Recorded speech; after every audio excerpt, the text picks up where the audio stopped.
안녕하세요. 저는 아내와 함께 초등부를 섬기고 있는 신근희입니다.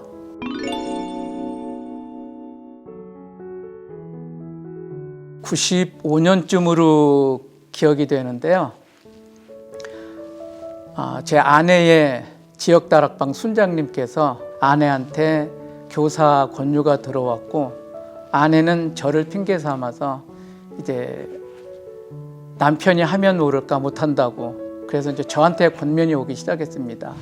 내가 뭘 할 수 있을까 그렇게 주저하고 망설이고 있었는데, 지원 신청서 마감날 그때도 주저하는 마음으로 예배당에 내려갔는데, 그때 찬송 제목이 십자가를 질 수 있나였습니다. 그래서 아내랑 동시에 웃으면서 이건 하라는 사인이신가 보다. 그래서 그때서야 이제 비로소 지원서를 작성을 했는데, 사무실이 그때 2층이었어요. 2층에 올라가서도 또 거기서 망설였어요. 이걸 내 말아 그러는데, 지나가던 이제 아내 친구가 왜 그러냐고, 그래서 잠깐 얘기를 했더니 손에서 지원서를 탁 빼더니 본인이 직접 들고 안에 들어가서 이제 신청을 하게 돼가지고, 그렇게 주저하면서 등 떠밀려서 교사 생활을 시작하게 됐습니다. 5학년 때 서문석 선생님이십니다.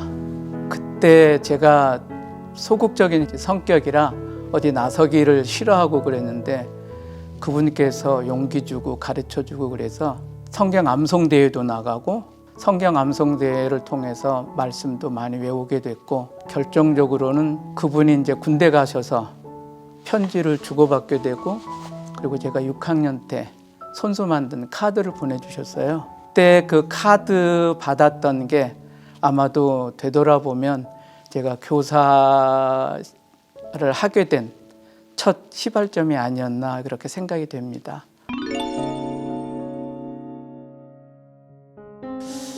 사실 여러 명이 있는데, 그 중에도 유독 가끔 생각나고, 그리고 지역다락방 할 때 떠올리는 아이 하나가 있습니다. 정혜진이라는 아이인데, 가끔 우리 반 아이들한테 이렇게 잘 따라오는 애들한테는 산상수훈을 외우게 했었어요. 그리고 매번 질문을 먼저 합니다. 심령이 가난한 자가 어떤 사람일 것 같으니 많이 나오는 대답이 욕심이 없는 사람입니다. 저는 하나님을 의지하는 자라고 준비해 놓고 아이들이 어떤 대답이 나오든지 생각한 후에 얘기해 주겠다 생각을 했는데, 제 대답보다 훨씬 더 멋진 하나님께 매달리는 자예요. 그래서 그 이후로는 심령이 가난한 자는 항상 제게는 하나님께 매달리는 자가 됐고, 성경 말씀에서 내가 두려울 때 내가 하나님을 의지한다라는 그 말씀 나올 때도 나는 하나님께 매달리는 자로 읽고 지나가기도 했습니다. 그래서 그때 아이들한테 내 대답은 숨겨놓고 내려놓고, 그래, 예진이가 말한 대로 우리가 부모님한테 매달리듯 그렇게 매달리는 게 심령이 가난한 자지, 그러고 이제 외우기 시작하기도 했습니다. 또 이름이 좀 생각이 안 나는데 굉장히 개구졌어요. 근데 부활절 때 십자가, 나무로 십자가를 만들어 놓고 각자 이제 아이들이 자기 죄를 거기다 고백합니다. 누구하고 싸운 이야기, 무엇을 훔친 이야기, 훔친 죄들, 이렇게 해가지고 봉투에다 담아가지고, 애들이 너무 많으니까 반대표가 나가서 이제 그 십자가에다 못을 박는, 죄로 예수님께 못을 박는 그런 행사가 있었는데, 너 어디다 박을 거야? 그랬더니 발에다 박겠대요. 그래서 왜? 그랬더니 거기가 제일 아플 것 같다라는 생각이라 그래요. 근데 갑자기 먹먹해지는 거예요. 아이들이 쓴 죄를 제가 봤잖아요. 어떤 거 썼는지. 그 죄가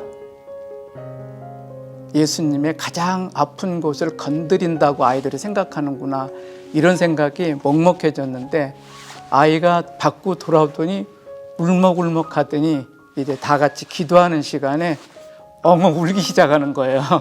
그래서 아이들하고 함께 한바탕 울면서 회개기도 드렸던 기억이 납니다. 그래서 가끔 십자가를 보고도 맹송맹송해질 때는 그 아이의 기도 소리를 생각할 때가 있습니다. 그리고 또 하나는 그 아이하고 같이 4학년, 2학기 때 4학년 아이가 친구로 왔었어요. 그 어머니가 지역 다락방 순장님이셨는데 초신자로 다락방 순원이 됐는데 아이는 주일학교 안 다닐 때 갑자기 사고로 아버님이 돌아가시게 돼요. 그리고 아이를 주일학교를 보내야 되는데 이제 낯선 환경에 보낼 수가 없으니까 3학년 친구를 통해서 4학년인데도 불구하고 저희 반에서 2학기부터 이제 다니게 됐습니다. 추수감사절이 들어와서 이제 한 명씩 내가 금년에 어떤 일로 감사하게 됐는지를 한 명씩 돌아가면서 하게 됐는데 그 차례가 오니까 저거 사뭇 좀 궁금해졌어요. 아버지를 잃고서 무슨 감사할 거리가 있겠는가.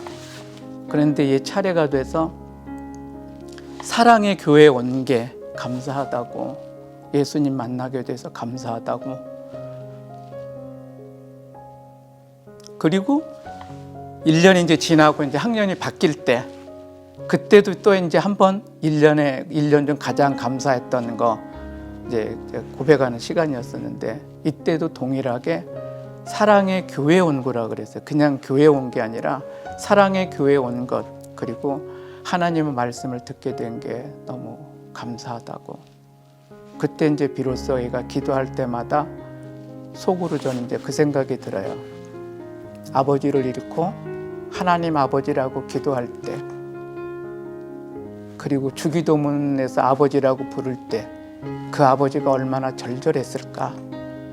그래서 가끔 주기도문을 외울 때나 기도를 할 때 저도 사랑이 많으신 하나님 아버지라고 부르거든요, 늘. 그래서 그게 습관처럼 불려질 때마다 이따금씩 그 애가 하늘에서 아버지와 하나님을 동시에 부를 때 그 심정이 어땠을까를 소환해서 더 간절해지려고 노력했던 기억이 있습니다.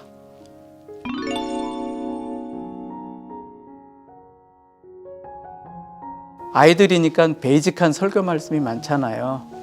그래서 가장 기본적이고 베이직한 설교 말씀을 늘 듣고 그게 예배의 자리가 된다는 생각에 감사했고, 또 하나는 2019년 재작년에 정기검진을 통해서 위암 초기가 발견되면서 수술을 2번 받고 그리고 치유되는 과정에서 우리 선생님들의 중보 기도하고 우리 반 아이들의 중보 기도 덕을 톡톡히 받습니다.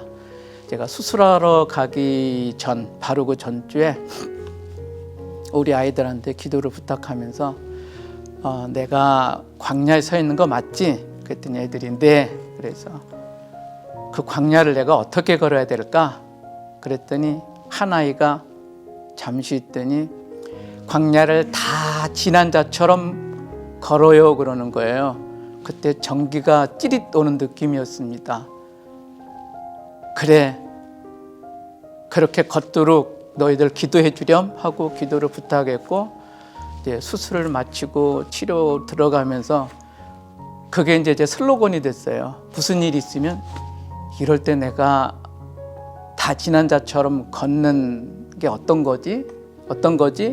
이렇게 구호가 질문으로 바뀌고 그 질문에 답을 찾기에 오래 걸리지 않았습니다. 퇴원하고 이틀째 되는 토요일 날 새벽인데 이제 몸을 돌아눕는데 위가 없어지니까 이제 식도하고 그게 이제 짧아진 상황이 됐잖아요. 그냥 쓴물이 넘어오는 거예요. 근데 쓴물이 올라오는 아픔 중에도 그 일에 오히려 감사가 일어나니까 제가 기분이 평안해지는 거예요.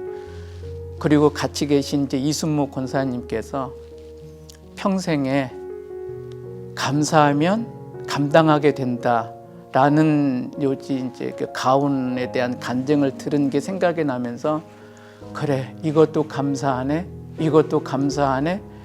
갑자기 감사가 본물처럼 터져 나오면서 감사 기도를 눈물로 한 오랫동안 이제 뒹굴면서 하게 됐습니다. 그리고 그 이튿날 이제 화면을 통해서 말씀을 듣는데 그때 아, 어제 내가 둥근 곳이 아름다운 꽃밭이었구나, 이런 생각이 들었습니다. 우리에게 성령을 부어주리니 사막이 아름다운 밭이 되고 숲길로 이어지리라는 그 말씀을 받게 되고, 내가 이제 주님과 함께 걸어가는, 감사함으로 걸어가는 길이 다 지난 자처럼 걸어가는 걸음이겠구나, 그렇게 이제 생각을 하고, 그 아이가 선생님 어떠냐고, 건강 어떠냐고 문자 왔을 때 건강이 궁금한 게 아니지 어떻게 걷고 있는지 궁금한 거지, 그러면서 어떻게 걷는 것이 광야를 다 지난 자처럼 걷는 것인지를 아이에게 설명해 주는 그런 경험을 하게 됐습니다.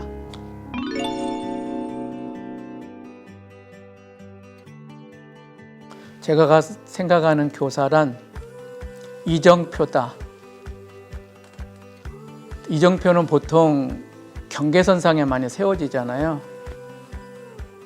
그래서 우리 아이들도 삶의 우선순위를 결정할 때 좌냐 우냐, 그리고 괴로울 때, 두려울 때 이정표처럼 서 있는 선생님과 함께 기도하고 헤쳐나가면 잠깐 스치고 지나가는 아이들이지만 그게 이정표 역할을 하겠구나 하는 생각이 들어서 굳이 이정표라 생각을 했습니다. 선생님 사랑하고 존경합니다. 감사합니다.